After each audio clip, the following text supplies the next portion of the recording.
আসসালামু আলাইকুম, আপনাদের সবাইকে তানজিলা ব্লগে স্বাগতম জানাচ্ছি। সকালবেলা ঘুম থেকে উঠে ফ্রেশ হয়ে নিয়ে আমার রুমে চলে আসলাম রুমটা গোছাই।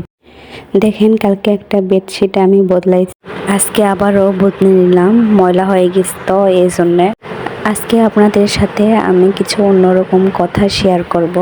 প্লিজ আপনাদের কাছে আমার একটা অনুরোধ, সবাই আমার ভিডিওটা দেখবেন, কেউ ভিডিওটা স্কিপ করে চলে যাবেন না। বেডশিটটা গোছাতে গোছাতে আপনাদের সাথে কিছু কথা শেয়ার করি। আপনার যখন শখের বয়স থাকবে, দেখবেন যে আপনার শখটা পূরণ হবে না, কিন্তু যখন আপনার যেই শখগুলো থাকবে না, তখন আপনার সেই শখগুলো পূরণ হয়ে যাবে। এই পৃথিবীর মানুষ বড়ই স্বার্থপর, কেউ কারো আপন হয় না, বা সবাই শুধু স্বার্থের জন্যই আপন সাজে থাকে।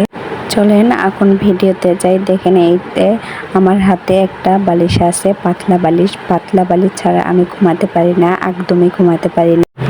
আমি বাবার বাসায় যাই বা নানির বাসায় যাই, সব জায়গায়তে আমার নরম বালিশ লাগে, কারণ নরম বালিশ ছাড়া আমার ঘুম হয় না, একদম মাথা ব্যথা ধরে যায়। এই অভ্যাসটা আমারই হয় শুধু, না আপনাদের হয়? অবশ্যই কিন্তু জানাবেন। এই যে দেখেন, আমার বালিশের কভার লাগানো শেষের দিকে আপনাদের সাথে গল্প করতে। এই চাদরটা আমার অনেক পছন্দ হবেই না বা কেন বলেন, এই চাদরটা আমার শাশুড়ি আমাকে দিয়েছে। আমাদের এখানে তো জয়পুরহাট জেলায় প্রচুর শীত পড়ছে, আপনাদের ওখানে কি অবস্থা? এই জন্যে শীতের কম্বল বের করছি। এটা কিন্তু কম্বল কভার লাগিয়ে রাখা হয়েছে যেন ময়লা না হয়। এই যে আমার খাট গোছানোটা কমপ্লিট। সাইড বক্সের উপর অনেক ময়লা পড়ে, এজন্য মুছে নিলাম।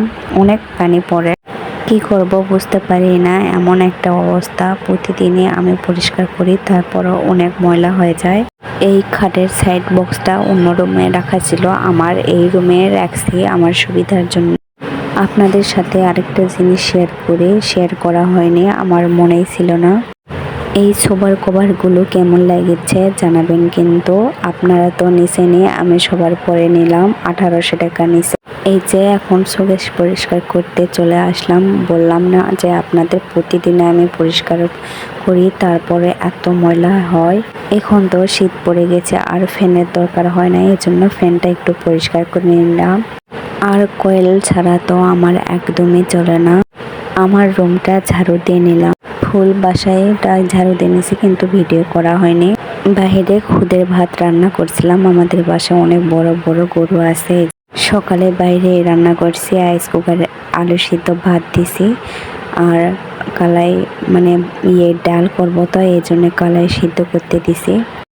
আসসালামু আলাইকুম, সবাই ভালো থাকবেন। পরের ভিডিও দেখার জন্য অপেক্ষা করুন, আর আমার জন্য দোয়া করবেন। সবাই ভালো থাকবেন, খোদা হাফেজ।